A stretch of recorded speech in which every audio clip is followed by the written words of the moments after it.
اب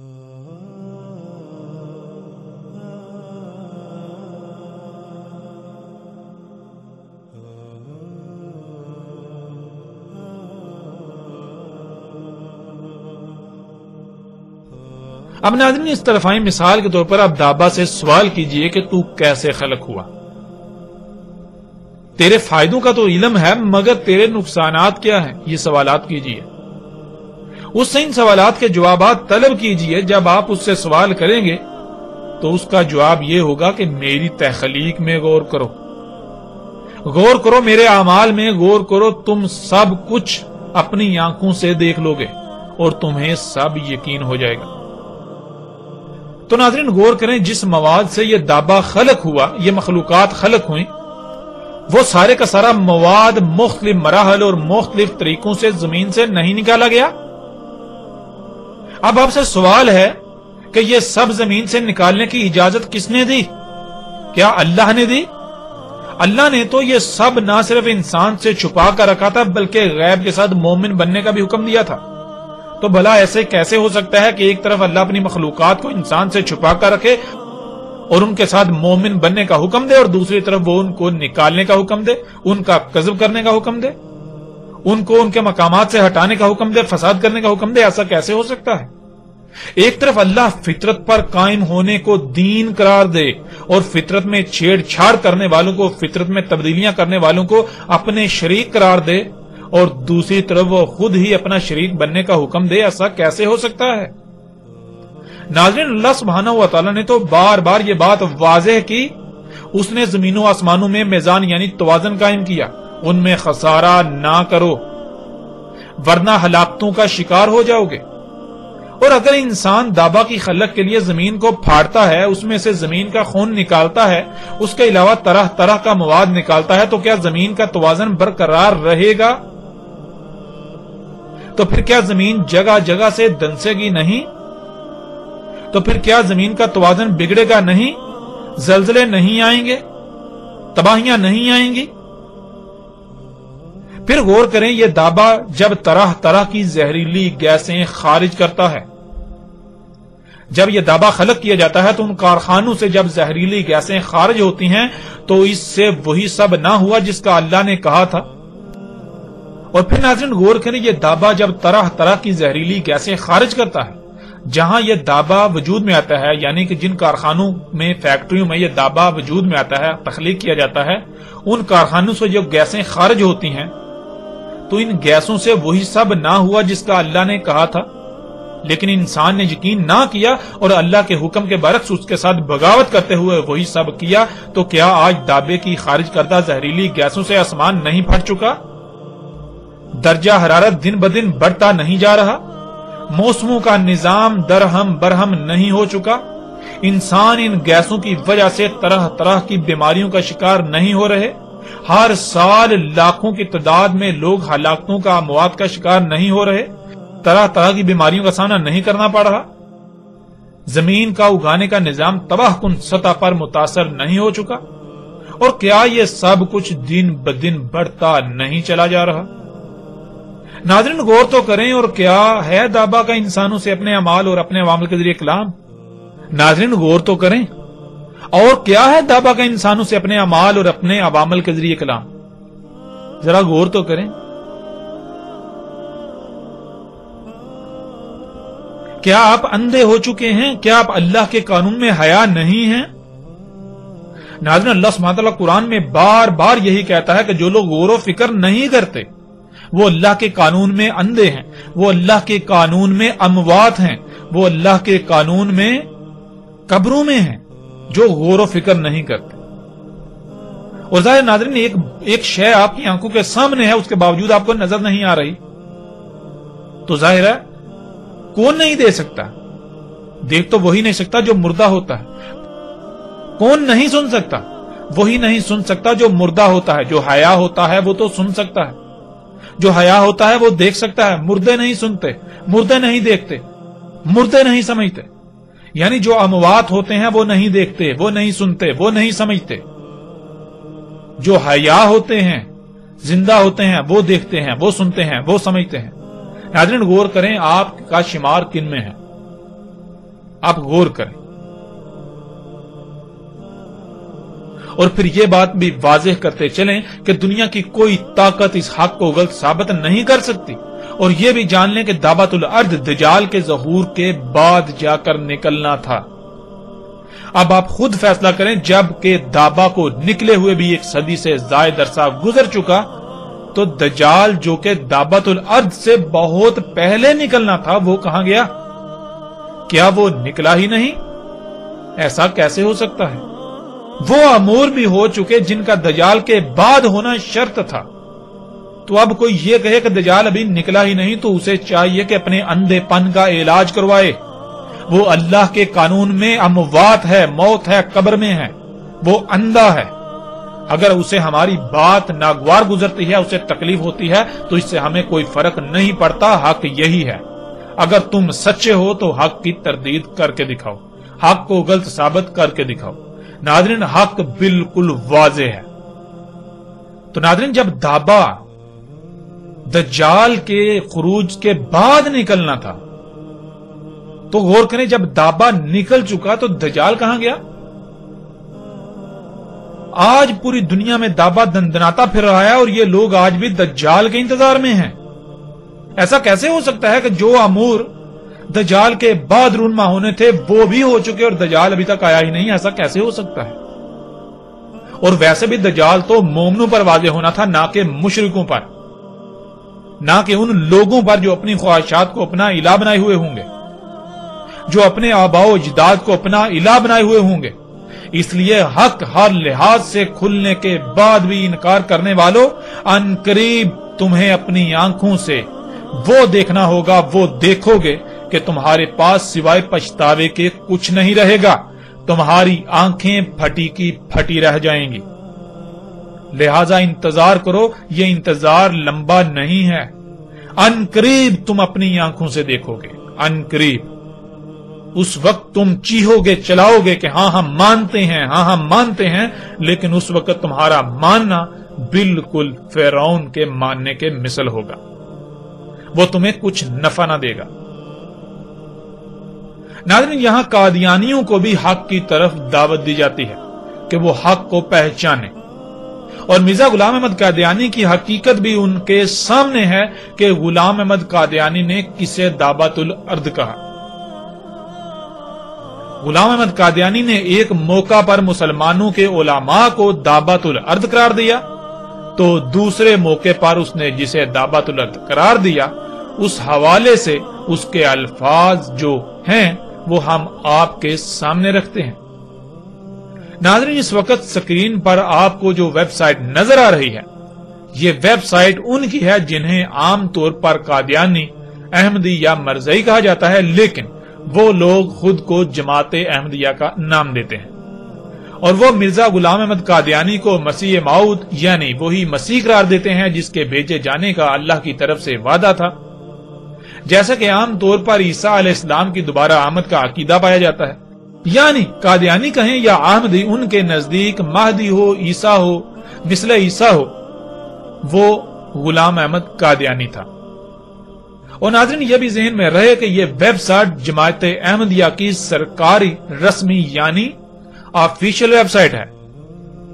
ایسا نہیں ہے کہ یہ ویب سائٹ ان کے کسی فرد نے بنائی یا ان کے کسی چاہنے والے نے بنائی یا ویب سائٹ ان سے منسوب کی جا رہی ہے، نہیں، بلکہ یہ جماعت احمدیہ کی سرکاری ویب سائٹ ہے، جس پر دعوت الارض کے بارے میں غلام احمد قادیانی نے جو کہا وہ جس طرح مذکور ہے ہم آپ کے سامنے رکھتے ہیں۔ دعوت الارض سے مراد مسلمان مذہبی علماء اور دجال سے مراد عیسائی مناد ہیں، یعنی کہ غلام احمد قادیانی نے کہا کہ دعوت الارض سے مراد مسلمان مذہبی علماء ہیں، اور دجال کون ہے؟ دجال عیسائیوں کے جو علماء ہیں وہ ہیں عیسائی مناد۔ اور جیسے ہی آپ اسی ویب سائٹ پر اس صفحے پر نیچے آئیں تو دیکھیں نیچے دعوت الارض کے بارے میں اسی ویب سائٹ کے اوپر کیا درج ہے۔ اوپر موضوع لکھا ہوا ہے دعوت الارض، اور نیچے لکھا ہوا ہے دعوت الارض یعنی زمین کے کیڑے کے بارے میں حضرت صلی اللہ علیہ وآلہ وسلم کی پیشگوئی کے جو معنی اس کی سچائی کو ثابت کر سکتے تھے حضرت مسیح موعود نے وہی معنی کیے ہیں، یعنی غلام احمد قادیانی نے وہی معنی کیے ہیں۔ چنانچہ آپ نے جہاں اس کے تعبیری معنی یہ کیے ہیں، اس سے مراد زمینی علوم سے آراستہ مگر آسمانی روح سے آری انسان مراد ہیں، وہاں اس کے ظاہری معنوں کے لحاظ سے زمین کا ایک کیڑا مراد ہے جو طاعون کی شکل میں ظاہر ہوا۔ چنانچہ آپ کے پیش فرمودہ دونوں معنوں کی تفصیل ملاحظہ فرماتے ہیں۔ آگے اب ناظرین آپ دیکھ سکتے ہیں کہ مرزا غلام احمد قادیانی کے اپنے الفاظ آ جاتے ہیں۔ مرزا غلام احمد قادیانی لکھتا ہے، دابۃ الارض سے مراد کوئی لا یعقل جانور نہیں بلکہ بقول حضرت علی رضی اللہ تعالی عنہ آدمی کا نام ہی دابۃ الارض ہے۔ نوٹ آثار القیامہ میں لکھا ہے کہ حضرت علی کرم اللہ وجہہ سے پوچھا گیا کہ لوگ گمان کرتے ہیں کہ دابۃ الارض آپ ہی ہیں، اور آپ نے جواب دیا کہ دابۃ الارض میں سے تو کچھ چار پایوں اور کچھ پرندوں کی بھی مشابہت ہوگی، مجھ میں وہ کہاں ہے؟ اور یہ بھی لکھا ہے کہ دابۃ الارض اسم جنس ہے جس سے ایک طائفہ مراد ہے منہ، اور اس جگہ لفظ دابۃ الارض سے ایک ایسا طائفہ انسانوں کا مراد ہے جو آسمانی روح اپنے اندر نہیں رکھتے لیکن زمینی علوم و فنون کے ذریعے سے منکرین اسلام کو لاجواب کرتے ہیں اور اپنے علم کلام اور طریقے مناظرہ تائید دین کی راہ میں خرچ کر کے بجان و دل خدمت شریعت غرا بجا لاتے ہیں۔ سو وہ چونکہ در حقیقت زمینی ہیں، آسمانی نہیں، اور آسمانی روح کامل طور پر اپنے اندر نہیں رکھتے، اس لیے دابۃ الارض کہلاتے ہیں، اور چونکہ کامل تزکیہ نہیں رکھتے اور نہ کامل وفاداری، اس لیے چہرہ ان کا انسانوں کا ہے مگر بعض اعضاء ان کے بعض دوسرے حیوانات سے مشابہ ہے۔ ناظرین آپ یہاں تک دیکھ سکتے ہیں کہ یہاں بالکل واضح الفاظ میں غلام احمد قادیانی جو مسلمانوں کے مذہبی علماء ہیں ان کو دابۃ الارض کہہ رہا ہے۔ پھر آگے کیا لکھتا ہے؟ آگے یہ لکھتا ہے، اسی طرف اللہ جل شانہ اشارہ فرماتا ہے، یعنی جب ایسے دن آئیں گے جو کفار پر عذاب نازل ہو اور ان کا وقت مقرر قریب آ جائے گا تو ہم ایک گروہ دابۃ الارض کا زمین سے نکالیں گے، وہ گروہ متکلمین کا ہوگا جو اسلام کی حمایت میں تمام ادیان باطلہ پر حملہ کرے گا، یعنی وہ علماء ظاہر ہوں گے جن کو علم کلام اور فلسفہ میں ید طولی ہوگا، وہ جا بجا اسلام کی حمایت میں کھڑے ہو جائیں گے اور اسلام کی سچائیوں کو استدلالی طور پر مشارق و مغارب میں پھیلائیں گے، اور اس جگہ اخرجنا کا لفظ اس وجہ سے اختیار کیا کہ آخری زمانہ میں ان کا خروج ہوگا نا حدوث یعنی تخمی طور پر یا کم مقدار کے طور پر، تو پہلے ہی سے تھوڑے بہت ہر یک زمانہ میں وہ پائے جائیں گے، لیکن آخری زمانہ میں بکثرت اور نیز اپنے کمال لائق کے ساتھ پیدا ہوں گے اور حمایت اسلام میں جا بجا واعظین کے منصب پر کھڑے ہو جائیں گے اور شمار میں بہت بڑھ جائیں گے۔ اور آگے ناظرین اس کا حوالہ بھی لکھا ہوا ہے، ازالہ اوہام روحانی خزائن جلد نمبر 3 صفحہ 369 اور 370۔ دعوت الارض کے دوسرے معنوں کی تفصیل بیان کرتے ہوئے حضرت مسیح موعود یعنی کہ مرزا غلام احمد قادیانی نے فرمایا، بالآخر میں ایک اور رویا لکھتا ہوں جو طاعون کی نسبت مجھے ہوئی، اور وہ یہ کہ میں نے ایک جانور دیکھا جس کا قد ہاتھی کے قد کے برابر تھا مگر منہ آدمی کے منہ سے ملتا تھا، اور بعض اعضاء دوسرے جانوروں سے مشابہ تھے، اور میں نے دیکھا کہ وہ یوں ہی قدرت کے ہاتھ سے پیدا ہو گیا، اور میں ایک ایسی جگہ پر بیٹھا ہوں جہاں چاروں طرف بن ہیں جن میں بیل، گدے، گھوڑے، کتے، سور، بھیڑیے، اونٹ وغیرہ ایک قسم کے موجود ہیں، اور میرے دل میں ڈالا گیا ہے کہ یہ سب انسان ہیں جو بد عملوں سے ان صورتوں میں ہیں، اور پھر میں نے دیکھا کہ وہ ہاتھی کی زحامت کا جانور جو مختلف شکلوں کا مجموعہ ہے جو محض قدرت سے زمین میں پیدا ہو گیا ہے، وہ میرے پاس آ بیٹھا، اور قطب کی طرف اس کا منہ ہے، خاموش صورت ہے، آنکھوں میں بہت حیا ہے، اور بار بار چند منٹ کے بعد ان بنوں میں سے کسی بن کی طرف دوڑتا ہے، اور جب بن میں داخل ہوتا ہے تو اس کے داخل ہونے کے ساتھ ہی شور قیامت اٹھتا ہے، اور ان جانوروں کو کھانا شروع کرتا ہے اور ہڈیوں کے چابنے کی آواز آتی ہے۔ تب وہ فراغت کر کے پھر میرے پاس آ بیٹھتا ہے اور شاید 10 منٹ کے قریب بیٹھا رہتا ہے اور پھر دوسرے بن کی طرف جاتا ہے اور وہی صورت پیش آتی ہے جو پہلے پیش آئی تھی اور پھر میرے پاس آ بیٹھتا ہے۔ آنکھیں اس کی بہت لمبی ہیں اور میں اس کو ہر ایک دفعہ جو میرے پاس آتا ہے خوب نظر لگا کر دیکھتا ہوں اور وہ اپنے چہرے کے انداز سے مجھے یہ بتلاتا ہے کہ میرا اس میں کیا قصور ہے۔ میں مامور ہوں اور نہایت شریف اور پرہیزگار جانور معلوم ہوتا ہے اور کچھ اپنی طرف سے نہیں کرتا بلکہ وہی کرتا ہے جو اس کو حکم ہوتا ہے۔ تب میرے دل میں ڈالا گیا کہ یہی طاعون ہے اور یہی وہ دابۃ الارض ہے جس کی نسبت قرآن شریف میں وعدہ تھا کہ آخری زمانے میں ہم اس کو نکالیں گے اور وہ لوگوں کو اس لیے کاٹے گا کہ وہ ہمارے نشانوں پر ایمان نہیں لاتے تھے، جیسا کہ اللہ تعالیٰ فرماتا ہے۔ پھر آگے وہی آیت ہے، اور جب مسیح موعود کے بھیجنے سے خدا کی حجت ان پر پوری ہو جائے گی تو ہم زمین میں سے ایک جانور نکال کھڑا کریں گے، وہ لوگوں کو کاٹے گا اور زخمی کرے گا، اس لیے کہ لوگ خدا کی نشانوں پر ایمان نہیں لائے تھے۔ اور پھر آگے فرمایا ہے ترجمہ، اس دن ہم ہر ایک امت میں سے اس گروہ کو جمع کریں گے جو ہمارے نشانوں کو جھٹلاتے تھے اور ان کو ہم جدا جدا جماعتیں بنا دیں گے، یہاں تک کہ جب وہ عدالت میں حاضر کیے جائیں گے تو خدا عز و جل ان کو کہے گا کہ کیا تم نے میرے نشانوں کی بغیر تحقیق کے تکذیب کی؟ یہ تم نے کیا کیا؟ اور ان پر بوجہ ان کے ظالم ہونے کے حجت پوری ہو جائے گی اور وہ بول نہ سکیں گے۔ اب خلاصہ کلام یہ ہے کہ یہی دابۃ الارض ہے جو ان آیات میں مذکور ہے، جس کا مسیح موعود کے زمانہ میں ظاہر ہونا ابتدا سے مقرر ہے۔ یہی وہ مختلف صورتوں کا جانور ہے جو مجھے عالم کشف نظر آیا اور دل میں ڈالا گیا کہ یہ طاعون کا کیڑا ہے، اور خدا تعالیٰ نے اس کا نام دابۃ الارض رکھا کیونکہ زمین کے کیڑوں میں سے ہی یہ بیماری پیدا ہوتی ہے، اسی لیے پہلے چوہوں پر اس کا اثر ہوتا ہے اور مختلف صورتوں میں ظاہر ہوتی ہے، اور جیسا کہ انسان کو ایسا ہی ہر ایک جانور کو یہ بیماری ہو سکتی ہے، اسی لیے کشفی عالم میں اس کی مختلف شکلیں نظر آئیں اور اس بیان پر کہ دابۃ الارض در حقیقت مادہ طاعون کا نام ہے جس سے طاعون پیدا ہوتی ہے۔ مفصلہ ذیل قرائن اور دلائل ہیں۔ اول یہ کہ دابۃ الارض کے ساتھ عذاب کا ذکر ہے، جیسا کہ اللہ تعالیٰ فرماتا ہے، یعنی جب ان پر آسمانی نشانوں اور عقلی دلائل کے ساتھ حجت پوری ہو جائے گی تب دابۃ الارض زمین سے نکالا جائے گا۔ اب ظاہر ہے کہ دابۃ الارض عذاب کے موقع پر زمین سے نکالا جائے گا، نہ یہ کہ یوں ہی بیہودہ طور پر ظاہر ہوگا جس کا نہ کچھ نفع نہ نقصان۔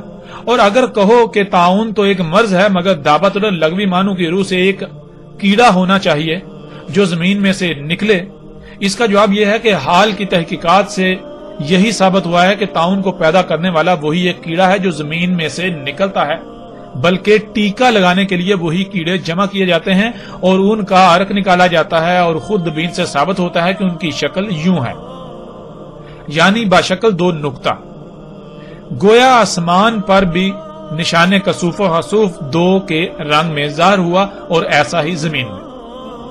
آگے نمبر 2، دوسرا کرینہ یہ ہے کہ قرآن شریف کے بعض مقامات بعض کی تفسیر ہیں، اور ہم دیکھتے ہیں کہ قرآن شریف میں جہاں کہیں یہ لفظ مرکب آیا ہے اس سے مراد کیڑا لیا گیا ہے، مثلاً یہ آیت فلما قضینا، یعنی ہم نے سلیمان پر جب موت کا حکم جاری کیا تو جنات کو کسی نے ان کے مرنے کا پتہ نہ دیا مگر گن کے کیڑے نے کہ جو سلیمان کے عصا کو کھاتا تھا۔ اب دیکھو اس جگہ بھی ایک کیڑے کا نام دابۃ الارض رکھا گیا، بس اس سے زیادہ دابۃ الارض کے اصلی معنوں کی دریافت کے لیے اور کیا شہادت ہوگی کہ خود قرآن شریف نے اپنے دوسرے مقام میں دابۃ الارض کے معنی کیڑا کیا ہے، سو قرآن کے برخلاف اس کے معنی کرنا بھی تحریف اور الہاد اور دجل ہے۔ نمبر 3، تیسرا کرینہ یہ ہے کہ آیت میں صریح معلوم ہوتا ہے کہ خدا کے نشانوں کی تکذیب کے وقت میں کوئی امام الوقت موجود ہونا چاہیے، کیونکہ واقع القول علیہم کا فکرہ یہی ہے کہ اتمام حجت کے بعد یہ عذاب ہو، اور یہ تو متفق علیہ عقیدہ ہے کہ خروج دابۃ الارض آخری زمانہ میں ہوگا جبکہ مسیح موعود ظاہر ہوگا تاکہ خدا کی حجت دنیا پر پوری کرے۔ بس ایک مصنف کو یہ بات جلد تر سمجھ آ سکتی ہے کہ جب ایک شخص موجود ہے جو مسیح موعود ہونے کا دعویٰ کرتا ہے اور آسمان اور زمین میں بہت سے نشان اس کے ظاہر ہو چکے ہیں، تو اب بلا شبہ دعوت الارض یہی طاعون ہے جس کا مسیح کے زمانہ میں ظاہر ہونا ضروری تھا۔ اور چونکہ یاجوج ماجوج موجود ہے اور من کل حدم ینسلون کی پیشین گوئی تمام دنیا میں پوری ہو رہی ہے اور دجالی فتنے بھی انتہا تک پہنچ گئے ہیں اور پیش گوئی یترکن الکلاس فلا یسی علیہا بھی بخوبی ظاہر ہو چکی ہے، اور شراب اور زنا اور جھوٹ کی بھی کثرت ہو گئی ہے، اور مسلمانوں میں یہودیت کی فطرت بھی جوش مار رہی ہے، تو صرف ایک بات باقی تھی جو دعوت الارض زمین سے نکلے، سو وہ بھی نکل آیا۔ اس بات پر جگرنا جہالت ہے کہ حدیث سے معلوم ہوتا ہے کہ فلاں جگہ پھٹے گی اور دعوت الارض وہاں سے سر نکالے گا، پھر تمام دنیا میں چکر مارے گا، کیونکہ اکثر پیش گوئیوں پر استعارات کا رنگ غالب ہوتا ہے۔ جب ایک بات کی حقیقت کھل جائے تو ایسے اوہام باطلہ کے ساتھ حقیقت کو چھوڑنا کمال جہالت ہے۔ اسی عادت سے بدبخت یہودی قبول حق سے محروم رہ گئے۔ ناظرین، آپ نے اپنی آنکھوں سے دیکھ لیا اور اپنے کانوں سے سن لیا کہ غلام احمد قادیانی نے دعوت الارض کسے کہا۔ غلام احمد قادیانی نے نہ صرف دعوت الارض مسلمانوں کے مذہبی علماء کو کہا، بلکہ دعوت الارض کہا اس نے کہ ایک کیڑا ہے جس کی وجہ سے طاعون پیدا ہوتا ہے، اور وہ اس نے کہا کہ وہ اس کی زندگی میں ہو چکا، یعنی وہ بھی اس کی زندگی میں نکل چکا۔ اور پھر وہ یہی کہہ رہا ہے کہ جب دعوت الارض نکل چکا تو پھر ظاہر ہے مسیح موعود وہی ہے، یعنی کہ اس کے مسیح موعود ہونے کی یہ نشانی ہے۔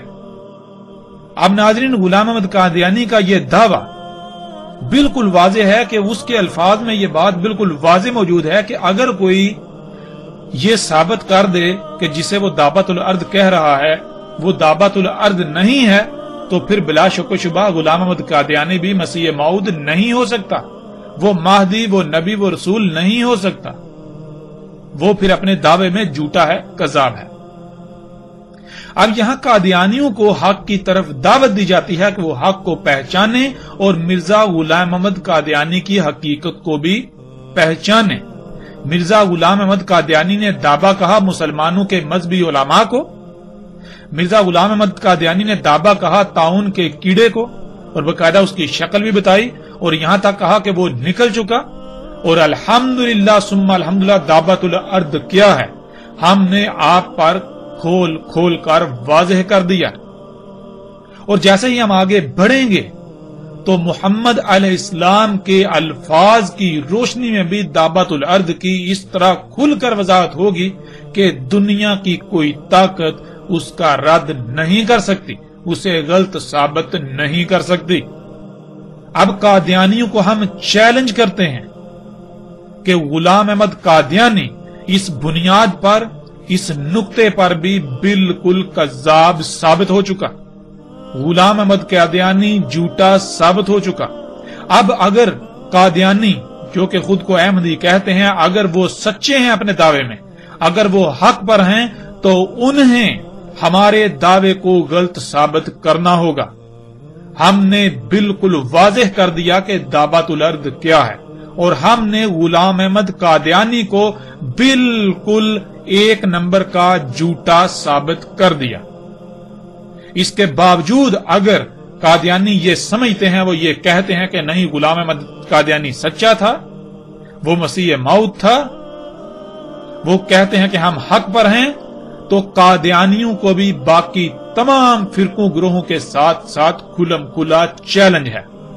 ہم نے یہ بالکل واضح دو ٹوک ہر لحاظ سے کھول کھول کر ثابت کر دیا کہ قادیانی احمدی بالکل باطل، بے بنیاد، اور غلام احمد قادیانی جھوٹا کذاب تھا۔ یہ ثابت ہو چکا، اور ہم پھر یہ چیلنج کرتے ہیں قادیانیوں کو کہ وہ اگر اپنے آپ کو حق پر سمجھتے ہیں، غلام احمد قادیانی کو سچا سمجھتے ہیں، تو انہیں ہمیں غلط ثابت کرنا ہوگا اور اپنے رسول کو سچا ثابت کرنا ہوگا، غلام احمد قادیانی کو سچا ثابت کرنا ہوگا۔ ورنہ اگر وہ ناکام ہوتے ہیں، جو کہ ان کا مقدر ہے، قدر میں لکھا جا چکا، تو انہیں ان کی بھلائی، ان کا فائدہ، ان کا نفع اسی میں ہے، ان کی دنیا اور آخرت میں بھلائی اسی میں ہے، ان کے لیے خیر اسی میں ہے کہ وہ حق کو کھلی آنکھوں نہ صرف دیکھیں پہچانے بلکہ اسے تسلیم کریں۔ اگر وہ حق کو تسلیم نہیں کرتے تو باقیوں کے ساتھ ساتھ عنقریب ان کا بھی انجام کیا ہونے والا ہے؟ بالکل سر پر آ چکا، اور وہ اپنی آنکھوں سے دیکھ لیں گے۔ تب ایمان لانا، تب اس دعوت کو تسلیم کرنا کوئی نفع نہ دے گا، تب تسلیم کرنا، تب ماننا بالکل فرعون کی مثل ہوگا جب آنکھیں پھٹی کی پھٹی رہ جائیں گی۔ الحمدللہ ناظرین، اب تک ہم نے قرآن سے نہ صرف دابۃ الارض کو کھول کھول کر رکھ دیا بلکہ اس کا کلام کرنا کیا ہے اسے بھی کھول کھول کر رکھ دیا، اور احمدیوں کو، قادیانیوں کی ہم نے بنیاد ہی اکھاڑ کر رکھ دی۔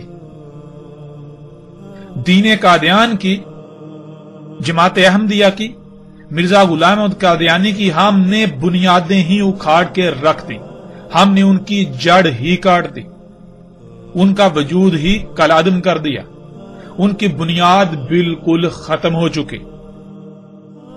ناظرین، گزشتہ ایک ساتھ میں ہم قرآن اللہ کے کلام سے یہ بات آپ پر کھول کھول کر واضح کر چکے کہ گزشتہ ہلاک شدہ اقوام بھی نہ صرف یہ ٹیکنالوجی، یہ مشینیں، یہ ایجادات، یہ سب خلق کر چکی تھی جو آج موجودہ انسانوں نے کیا، بلکہ قرآن میں صراحتاً یہ بات بھی موجود ہے کہ موجودہ قوم یعنی زمین پر آباد موجودہ انسان ان قوموں کے 10% کو بھی نہیں پہنچ سکتے، یعنی وہ قومیں ان سب میں 90% بڑھ کر تھیں۔ ناظرین، جب ایسا ہے تو ظاہر ہے ان قوموں میں بھی اس دابہ کا یعنی دابۃ الارض کا نکلنا ناگزیر تھا، یعنی ان میں بھی یہ دابہ ضرور نکلنا چاہیے تھا جو کہ نکلا ہوگا۔ تو اس کا جواب بالکل واضح ہے کہ بالکل ان قوموں میں بھی دابۃ الارض نکلا تھا، جس کا ذکر اللہ سبحانہ و تعالیٰ نے قرآن میں صراحت کے ساتھ کر دیا، جیسا کہ آپ سکرین پر آیات کو دیکھ رہے ہیں۔ ناظرین، سکرین پر آپ کو سورہ فصلت آیت 25 اور سورہ الاحقاف کی آیت نمبر 18 نظر آ رہی ہے۔ ان دونوں آیات میں اللہ سبحانہ و تعالیٰ نے کہا کہ پہلی امم پر بھی قول حق ہو چکا، یعنی وہ قومیں جو ہلاک ہوئیں، قوم نوح، قوم عاد، قوم سمود، قوم لوط، قوم شعیب یعنی جنہیں اصحاب مدین بھی کہا جاتا ہے، اور آل فرعون، ان پر قول حق ہو چکا، یعنی ان پر بھی قول واقع ہو چکا۔ ناظرین، ایک ہے قول کا واقع ہونا اور ایک ہے قول کا حق ہونا۔ یہ جان لیں کہ قول کا حق ہونا قول کے واقع ہونے کے بعد اختتام پذیر ہونے کو یعنی اختتام پذیر ہو جانے کو کہتے ہیں، یعنی کہ ماضی کا قصہ بن جانا۔ قول کا واقع ہو کر ماضی کا قصہ بن جانا اسے کہتے ہیں قول کا حق ہونا، یا ایسا طے شدہ ہو جانا۔